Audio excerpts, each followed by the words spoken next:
कि मैं घर में ही आपसे बात करूंगा। हमें बस लगता है यही कहना है कि अब हो गया 10, अब कीजिए बस। भाजपा को उलझाने के लिए पूरा का पूरा भाजपा का एक गेम प्लान को एग्जीक्यूट कर रही है ईडी। ईडी के पास कोई तथ्य है क्या? क्योंकि जब आई थी तो पूरी तैयारी के साथ आना चाहिए था। नमस्कार, एसटी न्यूज देख रहे हैं आप और मैं हूं आपके साथ गौरी रानी। झारखंड के मुख्यमंत्री हेमंत सोरेन को ईडी का 10वां सम्मन मिला है और 10वें सम्मन के बाद से ही झारखंड की सियासत गर्म है, बयानबाजी भी तेज है।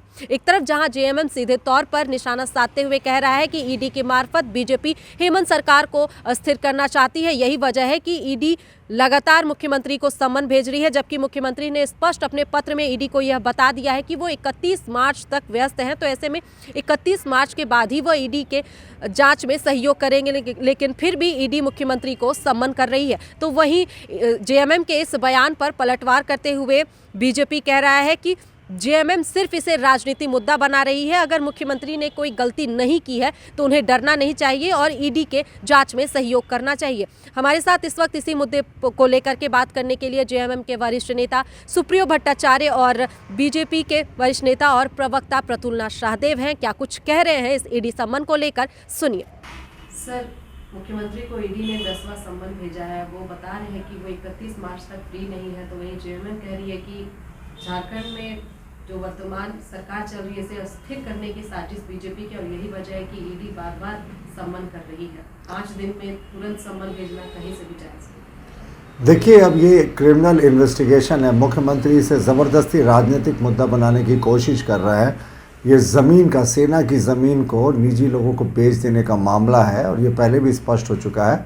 मुख्यमंत्री जी को 10 सम्मन जा चुके हैं और 8 बार वो बहाने बनाते दिखे। 8वीं बार जब ईडी ने कहा कि अगर आप नहीं आएंगे तो हम आएंगे, तब उन्होंने घर में टाइम दिया, वो भी जैसे राजवंशी राजकुमार देते हैं कि मैं घर में ही आपसे बात करूंगा।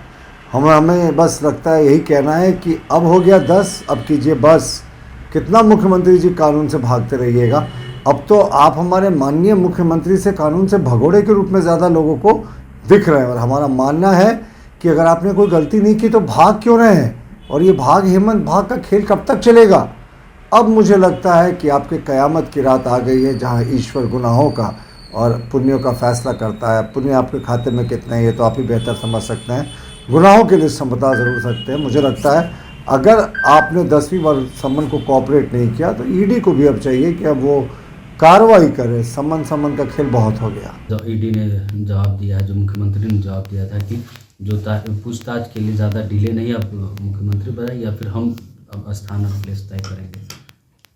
अब देखिए, ईडी का अब ये केवल और केवल कुछ तो है नहीं। अभी 5 दिन पहले ही गई है, कोई सवाल ही नहीं है उनके पास में। केवल एक नैरेटिव सेट करना कि सरकार को अस्थिर करना है। अभी लगातार हम लोगों का कार्यक्रम है। 2 तारीख को दुमका में स्थापना दिवस है, 4 को धनबाद में है, उसी दिन प्रधानमंत्री जी भी आ रहे हैं, 9 से बजट सत्र शुरू होगा। तो ये राज्य को उलझाने के लिए पूरा का पूरा भाजपा का एक गेम प्लान को एग्जीक्यूट कर रही है ईडी। ईडी के पास कोई तथ्य है क्या? क्योंकि जब आई थी तो पूरी तैयारी के साथ आना चाहिए था। आपको बयान दर्ज करना था, पूरा तैयारी कर लेते हैं कि कौन कौन सा आपको पेपर चाहिए। ये अब तो ईडी की विश्वसनीयता ही समाप्त हो गई है और उसके विषय में क्या कहा जाए। तो आपने सुना, ईडी के सम्मन के साथ ही झारखंड में बयानबाजी भी तेज है। एक तरफ जहां जेएमएम सीधे तौर पर बीजेपी पर निशाना साध रहा और कह रहा है कि मुख्यमंत्री हेमंत सोरेन को परेशान और झारखंड में हेमंत सोरेन को अस्थिर करने की साजिश बीजेपी रच रही है और यही वजह है कि ईडी मुख्यमंत्री को सम्मन भेज रही है। तो दूसरी तरफ बीजेपी भी ये कहता हुआ नजर आ रहा है कि मुख्यमंत्री ने अगर कोई गलती नहीं की है तो उन्हें डरना नहीं चाहिए और ईडी के सम्मन पर जाना चाहिए। फिलहाल इस खबर में इतना ही। मुझे दीजिए इजाजत। नमस्कार।